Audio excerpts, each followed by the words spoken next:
Good afternoon, ladies and gentlemen. My name is Mitch Swift, and I welcome you to this journey to Mexico City and the impressive pyramids of Teotihuacan. Situated at the Plaza de la Constitución, the Constitution Square, you'll find the Mexico City Metropolitan Cathedral. The cathedral was built in two sections from 1573 to 1813. It therefore combined three architectural styles: the Renaissance, the Baroque, and the Neoclassic one.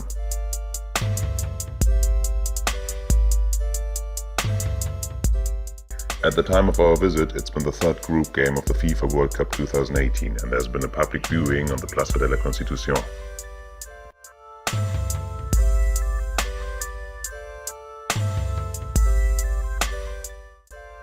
You'll find many shops on the streets of the historic center. It's big fun walking through, watching the people doing the day-to-day business.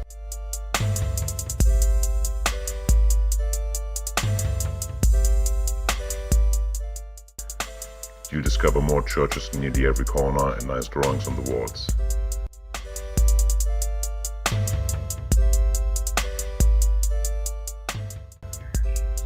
Once you've passed the Templo Mayor towards the Constitution Square, you'll have a spectacular view on the cathedrals from a different angle. If you also walk through the side streets, you'll discover more drawings and also little nice streets covered in green trees. The Palace of Fine Arts, or Palacio de Bellas Artes, was completed in 1913. It is kind of a cultural center and is hosting notable events. Next to it you find the Alameda Central Park, which is a lovely green garden, home to the Beethoven statue, and the Benito Juárez Hemicycle, which is a monument to this important statesman. At the end of this street you can see the tall Latinamericano, which is the 188 meters high skyscraper. From its roof you get another spectacular view over the Palacio and the public park, as well as the rest of the city. On the other side you can see the busy shopping mile in direction Constitution Square and the two cathedrals. If you continue to walk on, you see countless beautiful buildings and churches. Mexico City is also home to different kind of markets. I've chosen the Mercado de Artesanias to spend a little bit of time there. Different types of traditional Mexican goods, but also touristy stuff is being sold here. Just make sure that you don't miss to eat here and there Mexican street food, which is very good and very cheap. Did you know that the traditional Mexican cuisine is in UNESCO World Heritage?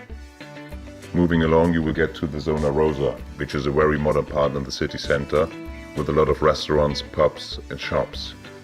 Heading further west towards the nice park Chapultepec, you pass the Angel of Independence. We were lucky and could see a Mexican band performing live for the football fans. Coming from the east side, you enter the Chapultepec Park or forest towards the Niños Héroes, which is a monument for 6 Mexican teenage military cadets who died in the Mexican-American War of 1847. It's very nice to walk to such a quiet park, especially since the city is quite loud. If you're lucky, you also see nice squirrels, who seem to be fed by tourists, so sometimes they're coming to check you out if you have some food. But all in all, they just seem to be curious and not aggressive. The higher you get, you'll see how large the actual forest is. They even have an own lake. On top of a hill you see the spectacular Castillo de Chapultepec. It used to be the presidential home, but currently it's a National Museum of History. One of the impressive drawings also illustrates one of the 6 cadets of the monument we've seen before, jumping off the Castillo, his body wrapped in the Mexican flag in order to make sure they will not go in the hands of the American troops. The inside and the outside around the Castillo is very nice. You can see butterflies and have a brilliant view back to the city center.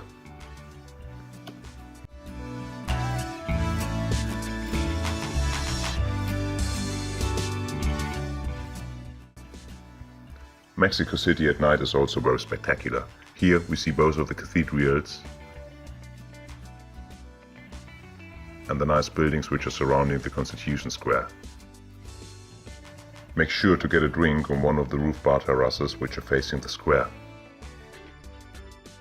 Whether it's been at nighttime or at daytime, we've seen so many people performing, live music everywhere, and there's always something happening in Mexico City. But there's so much more to do in Mexico City.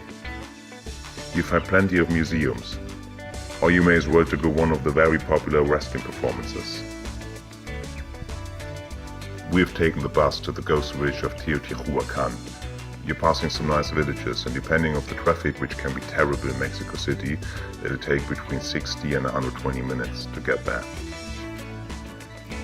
This village was once home to a population of 125,000 people or even more.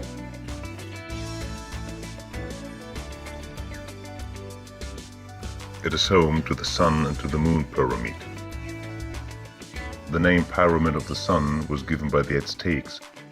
It measures roughly 75 meters, is the third largest pyramid in the world, but only half of the size of the Great Pyramid of Giza. You also have a very good view from the top over the Valley of the Death, which was the central street in the former village. Unfortunately, I wasn't allowed to get the drone over one of the pyramids or to get it even higher than the actual size of the pyramids are. And once again we were provided with a lot of entertainment on our way to the Pyramid of the Moon.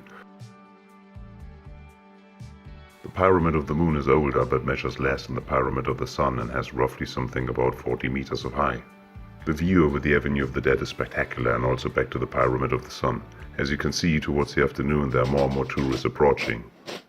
I would suggest to leave Mexico City after the morning traffic has calmed down, but early enough to avoid any tourist masses at the pyramids.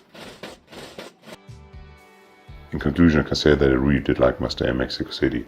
I really did enjoy the beautiful city center, the lovely people, the brilliant Mexican cuisine, all the nice buildings and the entire atmosphere in the city. Thanks very much for watching this video. Please like, share and comment if you liked it, and make sure you hit the subscribe button for future adventures. The next video will bring us to Puebla. Thank you very much and see you soon. Mitch Swift.